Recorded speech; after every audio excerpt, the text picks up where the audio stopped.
welcome back to my channel. I just want to say thank you for watching. Please hit that like button, hit that subscribe button, leave a comment below, and let's get into making some chicken pot pies. So with our mise en place in place, this is everything that I'm going to be using to make a loaded chicken pot pie. So to get started, we're going to take about 5 to 6 tablespoons of butter. We're going to put it on a medium heat, and we're going to let this butter melt down, just completely melt down and coat the entire bottom side of the pot. Now the reason why we want the butter to melt is because butter adds flavor, and we want a lot of flavor in this chicken pot pie. Now we're not going to go too crazy with the flavor here. Okay, we're going to add typical salt and pepper, but there's a lot of things I'm putting into this chicken pot pie, so we don't want to go too crazy with the flavor. So once we have all of the butter melted down and we have a nice pool of butter in the bottom of our pot, then we're going to add roughly 6 chicken breasts that are chopped or diced. Okay, so we're going to add the chicken breast here, and we're going to let this soak into the butter and cook up and brown up a little bit. We're going to want to spin it around, stir it up, get it all coated, and we're going to let this chicken cook down a little bit and put a nice brown color onto it.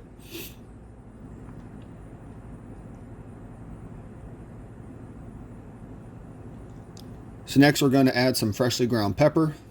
Always use freshly ground pepper. You can use the stuff in the tin cans.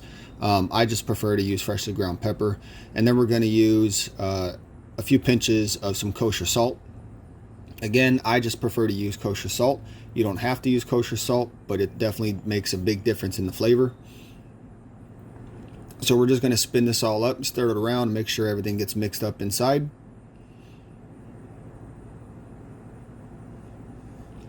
And then next we are going to add some carrots. This is one diced carrot. We're going to add a few sticks or stalks of celery. We're going to stir this up. And what we're doing is we're slowly adding the ingredients. We don't want to add all of them at the same time. And then we're going to add 1 medium onion. Now it might seem like it's too much on the onion side, but trust me, it's not. It's going to be just enough. But we're slowly adding the ingredients because we want things to slowly come together, and we want the ingredients and the flavors to kind of like layer on top of each other. So we're going to stir this up, and we're going to cook this in until it's nice and golden, and then we're going to add corn and peas, because a chicken pot pie in my mind is not a chicken pot pie without corn and peas. So we're going to get this all mixed up, and we're going to try not to smash any of the peas. We want the peas to be whole. Now, you can always substitute the ingredients. So if you don't want to use peas, you don't have to use peas. If you don't want to use corn, you don't have to use corn. So next, we're going to add 1 box of chicken stock. Now, I'm using a lot of ingredients that you can find locally at your grocery market, mostly because most people don't have the time to make this stuff from scratch. But that doesn't mean that I'm not going to make it from scratch. Okay, I can definitely put up a video of making stocks from scratch. So 1 box of chicken stock is really all that we're going to need here. And we're going to let this cook in a little bit. Keep in mind the heat is still to anywhere between a low to a medium. We don't want to rush this. We kind of want everything to come together nice and slowly. Now if it's too runny, you can add a little bit of flour like what I'm doing here. And the flour is going to act like a thickening agent. It's going to basically thicken up the stock so that it's not so runny. Now everything that you see me putting in here, from the chicken to the mirepoix to the corn and the peas, this is basically the same recipe that you can find for chicken noodle soup. So next we're going to use ramekins, and we're going to use dough sheets. Now ramekins are easy to get a hold of. I got these at my Bed Bath & Beyond. I have 2 here. This is a tall one. As you can see, it's pretty tall. It's also fairly wide. This is a good size for someone like me who can eat a lot. And then I have a little one here, which is a good size if you have like kids and they don't eat a lot. Okay, as you can tell the difference between them. They're really not that expensive. They're great. They're oven safe, dishwasher safe. You can use them for desserts, soups, stews, really anything. They're amazing. I love them. So what we're going to do next is we're going to lay out on a clean working surface here. We're going to lay out the dough sheets, and what we want to do is we want to measure out or get a good size for the top of the chicken pot pie. So we're going to take our ramekin, and yeah, that looks like a good spot right there. And then we're going to take our paring knife, and we are basically going to cut anywhere from 1/4 to 1/2 inch. It's really your preference, around the outside edge of the ramekin. And this is going to be the dough for for the top of the chicken pot pie. Okay, you don't have to use pie molds. Okay, you don't have to use those. You can use ramekins. I love using ramekins, honestly, when I make this.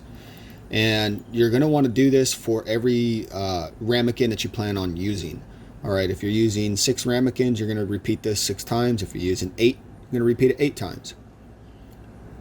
So once we have the dough cut to where we are comfortable and we are happy and we like it, we're then going to pick up all the excess. Now the excess dough, I'm just going to ball it up and stick it off to the side. I'm not going to use it right now, but you can always reuse it. Just roll it out, and then you can flatten it out again and make some more pie, you know, some more tops. So we're going to place these onto a plate, and these are going to go right back into the fridge because we want them to stay cold. We want them to stay cool. So the next thing that we're going to do once we get these into the fridge is we're going to prepare our ramekins. I have 6 here, and I have butter, and all I'm doing is coating the bottom side and the walls of the ramekins, and I'm going to repeat this 6 times for my 6 ramekins here. Okay, 1 for each of my kids, 1 for me, and 1 for the wife. So once we have them, we're going to fill them up to the top bar or the top line. You don't want to fill them up all the way. You just want to go to that lip, or that edge that you can see at the top. And the same thing with the larger ramekins. The larger ramekins are going to hold a little bit more.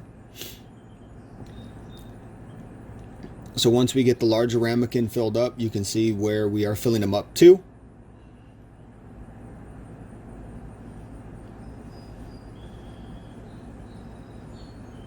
And that's where we want to fill them up to. Now these are going to go into the fridge until they are nice and cool.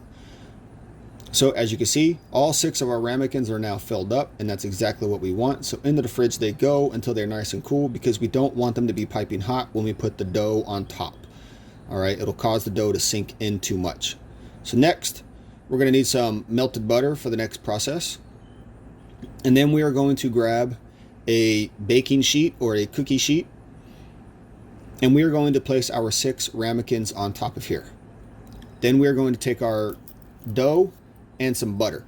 Now we're going to lubricate, or basically coat, the top rim of each of our ramekins with the melted butter. This is going to allow the dough to adhere, but also not completely stick.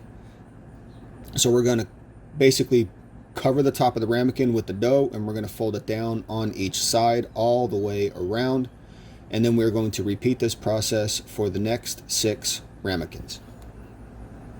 As soon as we get the last one on, we're going to take our paring knife again, and we're basically going to cut some slits into each of them. The slits are basically for ventilation, okay? Just like when you make a pie, you want to make sure that, you know, the pie doesn't bubble up on you, so you need some slits to let the air escape. And then we are going to baste these with the rest over melted butter. The butter is going to basically help them brown a little bit on the top. So you just want to put a nice evenly good coating of butter on the top of your ramekins here with the dough.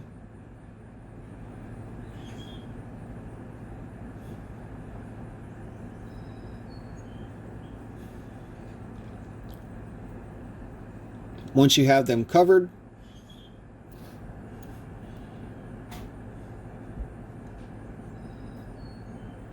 these are going to go into the oven. I have my oven set to about 425, and we're basically going to place them into the oven on the top rack, and we're going to basically babysit these.